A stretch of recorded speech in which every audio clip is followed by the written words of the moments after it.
ஆசீர்வாதமாச்சாரி, இந்த கடுமையான சொல்லாடல்களை பயன்படுத்திட்டு திரும்ப போவதில்லை அப்படின்னு உங்கள் தலைவர் சொல்லியிருக்கார். அது ஒரு பக்கம். இன்னொரு பக்கம் திடீர்னு வழக்குகள் பற்றியெல்லாம் பாரதிய ஜனதா கட்சி பேசுகிறது.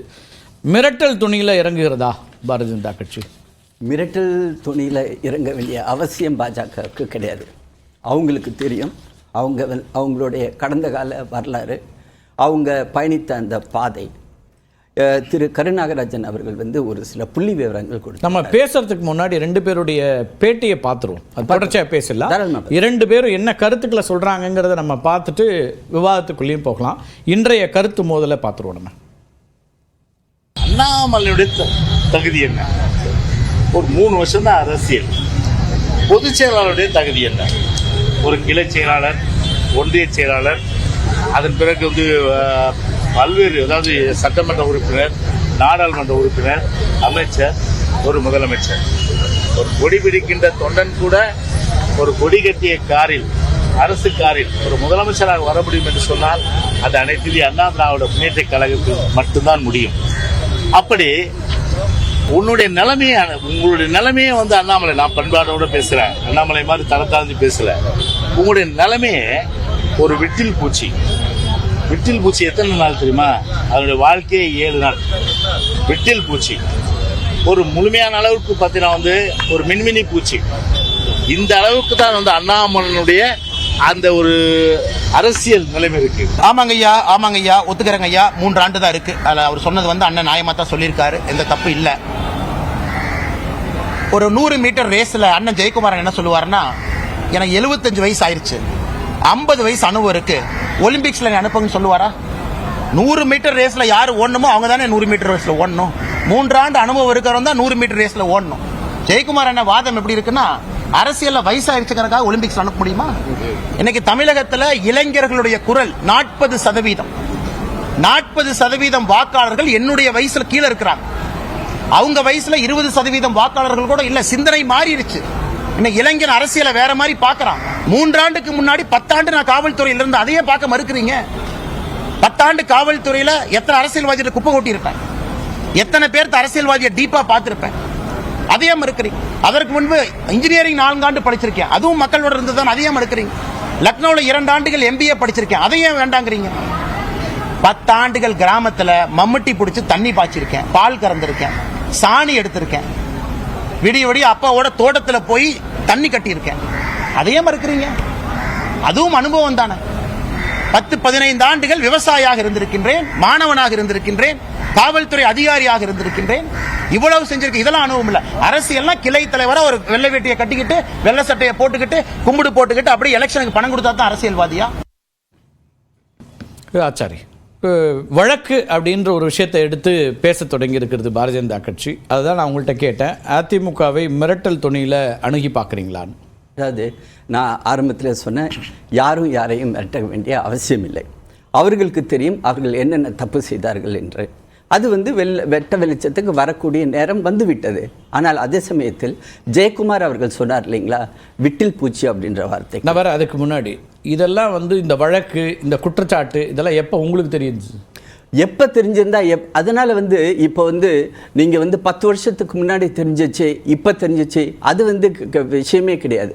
உங்கள் மீது இருக்கக்கூடிய ஊழல் வழக்குகளை ஒவ்வொன்றாக மக்கள் மன்றத்திலே அடுக்குவோம். அதாவது தவறு மீது இருக்கிற வழக்குகள் விரைவுபடுத்துவதற்காக நீதிமன்றத்தை நாடுவோம். உங்கள் ஆட்சியில் நடந்த ஊழல்களை நாட்டு மக்களுக்கு கண்டிப்பாக. இதெல்லாம் இத்தனை நாளா தெரியலையா? ஆட்சி முடிஞ்சு 3 வருஷம் ஆச்சு சார். இன்னைக்கு சொல்றீங்க எப்ப வேணாலும் பண்ணலாம் சார். அதாவது கிரிமினல் ப்ரொசீஜர் கோட்ல நீங்க ஒரு குற்றம் செஞ்சீங்கன்னா அதை எப்ப வேணாலும் எடுக்கலாம். எந்த இடத்துல 7 வருஷம் மன்றத்துல, நீங்க நீதிமன்றத்தை பத்தி பேசுறீங்க, மக்கள் மன்றத்துல மக்கள் கேட்க மாட்டாங்களா? 3 ஆண்டுகள் ஆச்சுங்க ஆட்சியை விட்டு போய் 3 ஆண்டுகள் ஆச்சு. இப்போதுதான் அவர்கள் மீது இருக்கக்கூடிய ஊழல் குற்றச்சாட்டுகள் பிஜேபிக்கு தெரியுதா? அப்படின்னா இன்னைக்கு வேண்டான்னு முடிவு எடுத்த பிறகு அடிக்கிறதுங்கிற ஒரு இடத்துக்கு வர்றாங்கன்னா அதை எப்படி பார்ப்பாங்க? அப்படின்னா அவங்க எங்களை சொன்னதை நீங்க ஒத்துக்கிறீங்களா? விட்டில் பூச்சி அப்படின்னு சொன்னாரு. இதே விட்டில் பூச்சி அவர் பதவியேற்றார் இல்லைங்களா, அந்த சமயத்துல எங்களுடைய சப்போர்ட் இல்லாம இருந்திருந்தாருன்னா இவர் விட்டில் பூச்சியா இருந்திருப்பாரு. திருக்குறள் வந்து சட்டமன்ற உறுப்பினர்கள் எவ்வளவு பேர் உங்கள்ட்ட இருந்தாங்க சார்? சட்டமன்ற உறுப்பினர்கள் மத்திய அரசுடைய ஆட்சியுடைய சட்டமன்ற உறுப்பினர்கள் ஆதரவுல தான் சார் முதலமைச்சர் தேர்ந்தெடுக்கப்பட முடியும். இருக்குது இல்ல, அது வேற விஷயம். உங்களால எத்தனை எம்எல்ஏ இருந்தாங்க செஞ்சிருக்க முடியுமா? திரு எடப்பாடி பழனிசாமி முதலமைச்சராக பொறுப்பேற்ற போது அவருக்கு ஆதரவு தெரிவிக்க பாஜகவிலிருந்து எத்தனை எம்எல்ஏக்கள் இருந்தாங்க? கார்த்திகை செல்வன், அதாவது எங்களுக்கு ஒருத்தர் கூட இல்ல, வச்சுக்கிறோம், no problem, that is on record. அதே சமயத்துல எங்களுடைய ஆதரவு இல்லாம இருந்தா இவங்களால அந்த ஆட்சியை வந்து நடத்திருக்க முடியுமா? என்ன அடிப்படையில் நீங்க ஆதரிச்சீங்க சார்? மத்திய அரசு திட்டங்களை கொண்டு வந்து கொடுத்து வேற என்ன செஞ்சிருக்க முடியும்? ஒரு ஆட்சி நீடிக்க முடியாம போயிருக்குன்றீங்க இல்லையா? என்ன பண்ணிருக்க முடியும்ன்றீங்க? இதே எடப்பாடி பழனிசாமி 360 கிடையாது இல்ல சார். எடப்பாடி பழனிசாமி டெல்லியில எத்தனை தடவை வந்து காவடி தூக்குனாரு, அந்த ரெக்கார்டை நீங்க எடுத்து பாருங்க. அதாவது திருக்குறள்ல ஒண்ணு சொல்றேன் நான். எத்தனை முறை நீங்க மேலவையில் அவங்க ஆதரவு கேட்டீங்க? எத்தனை பில் பாஸ் பண்றதுக்கு தேவைப்பட்டுச்சுன்னு அவர் திருப்பி கேக்குறாரு. அதனால என்ன? அது வந்து அரசியல். நான் பேசுறது அது மியூச்சுவல் தானே சார். அரசியல் உங்களுக்கு ஆட்சிக்கு மத்திய அரசுடைய சட்டங்களை நீங்க நிறைவேற்றுறதுக்கு உங்களுக்கு தேவைப்பட்டுச்சு ஏடிஎம்கே எம்பிக்களோட ஆதரவு. நீங்க தப்பா பேசுறீங்க. அதாவது நான் ஃபேக்ட் சொல்றேன். இல்ல நான் ஃபேக்ட் சொல்றேன். சார் ரெண்டு தரப்பையும் சொல்றேன். நான் ரெண்டு தரப்பையும் பேசுறேன். இல்ல நீங்க உங்க தரப்பை சொல்றீங்க, நான் ரெண்டு தரப்பையும் சொல்றேன். அதாவது இதே ஜெயக்குமார் எங்களுடைய தலைவர் அண்ணாமலை அவர்களை எதிர்த்து பேசட்டும். ஏன்னா பொதுவெளியில வந்ததுக்கு பிறகு இந்த மாதிரியான விமர்சனங்களை நாங்கள் பார்த்துதான் ஆக வேண்டும். அது திரு அண்ணாமலை அவர்கள் பார்த்து கொண்டு இருக்கிறார்கள். அதே சமயம் அதாவது திருக்குறள் ஒண்ணு வந்து அவங்களுக்கு ஞாபகப்படுத்துறோம். என்ன அப்படின்னா, என்னென்று கொள்வார் என்னென்று கொள்வார்க்கும் வேண்டாம் உய்வில்லை நன்றி கொண்டவருக்கு. எடுத்து பாருங்க. அதாவது அவர் 4 வருஷமா முதலமைச்சரா இருந்தார். இந்த குரல் யார் யாருக்கெல்லாம் பொருந்தும்? ஒருத்தருக்கா, எல்லாருக்குமா, ரெண்டு பேருக்குமா? அதிமுகவுடைய அனைத்து தலைவர்களுக்கும், குறிப்பாக எடப்பாடி பழனிசாமி அவர்களுக்கு எப்பெல்லாம் டெல்லியில வந்து என்னென்ன திட்டத்துக்கெல்லாம் பணம் கேட்டாரோ உடனடியாக ஒரு சில திட்டங்களுக்கு கேட்காமலே கொடுத்தோம். அதே சமயம் இவர்களுடைய இப்பொழுதைய உண்மையான நிலைமை எப்படின்றத நாங்க ரெக்கார்ட் இன்னைக்கு கருநாகராஜன் அவர்கள் சரியான டாக்குமெண்டேஷன் பண்ணியிருக்காரு. அதாவது 80 லட்சம் வாக்குகள் நாங்க வந்து கூட்டணியோட சேர்த்து வாங்கி. அதே சமயத்துல இவங்களோட நிலைமையை பாருங்க. 2019 2024 அதிமுக 83 லட்சம் 19.39%. இப்ப அவங்க 89,26,508 20 லட்சத்து 20.46. அதே சமயம் பாஜக, இவங்க எந்த பாஜக வளரவே இல்லை அப்படின்னு சொன்னாங்களோ, எந்த பாஜக அண்ணாமலை முன்னாடி ஒண்ணுமே நடக்கல அப்படின்னு சொன்னாங்களோ, எங்களுடைய ரெக்கார்டு என்ன பேசுது தெரியுமா? 15.5 லட்சம் 3.62% 2019. அதே சமயம் 4 மாசத்துக்கு முன்னாடி தேர்தல், அந்த ரிசல்ட் என்ன சொல்லுது தெரியுமா? 49,18,293 11.24%. இது பாஜக மட்டும். அவங்கலாம் உங்க சின்னத்துல தான் நின்னாங்க சார். பாஜக மட்டும் சொல்றேன். அதான் சார் உங்க சின்னத்துல தான் சார் நின்னாங்க. 18% சார். உங்க சின்னத்துல தான் நின்னாங்க. சின்னத்துல இருந்தாலும் நீங்க அத கழிச்சு தான் சொல்றீங்களா? எங்களுடைய பாமகவுடைய அதை பாமகவே சொல்லல. நான் ஏசி சண்முகம் பாரிவேந்தரும் எதுல நின்னாங்கன்னு கேக்குறேன். எங்களுடைய இது சின்னத்துல நின்னாங்க. அத நான் மறுக்கவே. அந்த வாக்குகளை சேர்த்திருக்கீங்களா இல்ல சேர்க்காம சொல்றீங்களா? சேர்த்து தான் நான் சொல்றேன். ஆனா அதே சமயத்துல இவங்க சொல்றாங்க இல்லீங்களா, ஒரு தலைவரை நாங்க வந்து 3 வருஷத்துல அண்ணாமலை அவர்களுக்கு வந்து என்ன அனுபவம்? அவர் தான் அடிக்கடிக்கு சொன்னார் இல்லீங்களா, நான் ஒரு ஐபிஎஸ் ஆபீசரா இருந்தேன், அதுக்கு முன்னாடி ஐஏஎம்ல படிச்சேன், அதுக்கு முன்னாடி பிடெக் பண்ணேன், இதெல்லாம் அனுபவம் கிடையாதா? அப்படி அரசியல் அனுபவத்தை பத்தி சொல்றாரு சார். அரசியல் களத்துல உங்க அனுபவம், அரசியல் அனுபவம்னா அரசியலை நான் வந்து ஸ்கூல் படிக்கிற காலத்துல இருந்து அரசியலை பார்க்கிறேன், எனக்கு அரசியல் அனுபவம் இருக்குன்னு எல்லாரும் சொல்லலாம். அவர் நேரடி அரசியலுக்கு, தேர்தல் கள அரசியலுக்கு, கட்சி அரசியலுக்கு நேரடியா வந்ததை பத்தி சொல்றாங்க.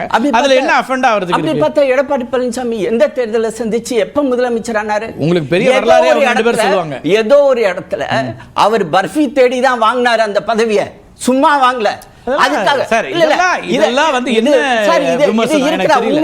இது விமர்சனம் இல்ல. அவங்க விமர்சனம் பண்ணும்போது நாங்க பாத்துக்கிட்டு இருக்கணுமா? என்ன சொன்னாங்க? அவங்க என்ன விமர்சனம் வச்சாங்க? அவங்க என்ன விமர்சனம் வச்சாங்க? அதாவது அவங்க அண்ணாமலை 5 ஆண்டுகள் ஆகணும் ஒரு தலைவரா வர்றதுக்கு உங்க கட்சியில. ஆனா அந்த 5 ஆண்டுகள் ஆகிறதுக்கு முன்னாடியே ஒருத்தர் தலைவராக இருக்கிறாரு அப்படின்னு சொல்றாரு. இது ஒரு அரசியல் ரீதியான குற்றச்சாட்டு இல்லையா? இது எப்படி சார்? அதாவது அவர் வந்து சார், இவ்வளவு- vice இது president சரி, ஆகுறாரு. நான் என்ன கேக்குறேன் சார்? எடுத்த உடனே இல்ல சார், எடுத்த இல்ல உடனே இல்ல முதலமைச்சர் ஆனாரா? யாரு? எடுத்த உடனே முதலமைச்சர் ஆனாரா? யாரு? இவரே அண்ணாமலை. இல்ல. அவர் வந்து வைஸ் பிரசிடென்ட் ஆகுறாரு. சரி. ஒரு வருஷம் அவர் ட்ரைனிங் அண்டர்கோ பண்றாரு. சரி. அதுக்கப்புறமேட்டு அவருக்கு வந்து அந்த வாய்ப்பு வழங்க. ஆனா உங்க கட்சியோட ரூல் என்ன? எங்களுடைய கட்சி உங்க கட்சி யாருக்கு? ரூல் என்ன சொல்லுங்க சார், எங்களுடைய சார், கட்சி அகில இந்திய அளவுல அந்த- ஒரு அந்த rule- மாநில தலைவர் ஆகுவதற்கு 5 ஆண்டுகள் நிறைவு செய்யணுமா வேணாமா? இதான் அப்படிலாம் ஒண்ணும் இல்லையே. யார் சொன்னா? யார் இல்ல? வேற எடுத்து என்ன? காட்டுங்க. வேற என்ன இருக்கு? சார், நான் தான் custodian of our party's சரி. constitution. சரி, சொல்லுங்க. வேற என்ன? நான் எடுத்து சொல்றேன். உங்களுக்கு என்ன சட்டம்? அதாவது சொல்லுங்க. மத்திய உங்க rule என்ன? தலைமை, எங்களுடைய பார்லிமெண்டரி போர்டு சரி. யாரை நியமிக்குது? நாளைக்கு எங்க கட்சிக்கு நீங்க வாங்க. சரி. அதே சமயம் உங்களுக்கு வந்து ஒரு திறமை இருக்குது அப்படின்னா எங்களுடைய பார்லிமெண்டரி போர்டு நினைச்சிச்சுன்னா சரி. உங்களுக்கு ஒரு வாய்ப்பு வைஸ் கொடுக்கப்படும். பிரசிடென்ட்க்கு 50 வயசு ஆகணுங்கிற ஒரு வாய்ப்பு கொடுக்கக்கூடிய ஒரே கட்சி எங்க கட்சி தான். ரைட் தான் சார். இப்ப நீங்க வந்த பிறகு வைஸ் பிரசிடென்ட்டா தமிழ்நாட்டுல துணைத் தலைவராக நியமிக்கப்படுவதற்கு 50 ஆண்டுகள் ஆகணும், 50 வயதுக்கு குறைந்தவர்களை நியமிக்க கூடாதுன்னு ஒரு ரூல் எடுத்துட்டு வந்தீங்க. அதன்படி தான் அப்பாயின்மெண்ட் நடந்துச்சு. என்ன சார், நமக்கு வேணும்னா அதாவது, ரூல். சரி, அதெல்லாம் உங்க உட்கட்சி பிரச்சனை, அது இல்ல, விடுங்க. உள்கட்சி அத அவர் விமர்சிக்கிறார். சரி, எடப்பாடி அதுதான் நான் சொல்றீங்களா, விமர்சிக்கிறாரு. விமர்சிக்கட்டும். ஆனால் அது நாகரிகமான நான் என்ன கேக்குறேன், நான் விமர்சனமா வர இருந்தா, பேசுவோம். okay. நாகரிகம் இல்லாத விமர்சனத்துக்கு நாங்க பதில் சொல்லுவோம். மற்றவங்கள்ட்டையும் பேசுவோம். அப்புறம் வந்து நீங்க இந்த இப்போ ஒலிம்பிக் மெடலுக்கு ஓடணும்னா அதுக்கு வந்து இளமையா இருக்கணும் அதெல்லாம் சொல்றீங்க இல்லையா? இது நிர்வாகம் பத்தி பேசுறது. அரசியல்ல ஜெயிச்சு, கட்சியில ஜெயிச்சு ஆட்சிக்கு வந்து நிர்வாகம் பண்றதை பத்தி பேசுறது. நிர்வாகத்திற்கு சீஃப் செக்ரட்டரியா யாரை போடுவாங்க? ட்ரெயினி ஐஏஎஸ் போடுவாங்களா? டிஜிபியா யாரை போடுவாங்க? ட்ரெயினி ஐபிஎஸ் ஆஃபீஸரை போடுவாங்களா? அனுபவம் வாய்ந்த ட்ரெயின்டான பீப்புளை தான் அங்கே கொண்டாந்து போடுவாங்க. மாற்று கருத்து இருக்கா? அப்போ அனுபவம் என்பது அங்கே தேவை ஒன்று இருக்குது. கட்சி வேற, ஆட்சி வேற. நான் ஆரம்பத்திலே நான் சொன்னேன், இங்க சீஃப் செக்ரட்டரியோட நியமனத்தை பத்தி பேசல. சொல்ற அனுபவங்கள் எதுவுமே வேண்டாம்னு சொல்றீங்களா? தலைவரை பத்தி பேசுறேன் சார். பேசல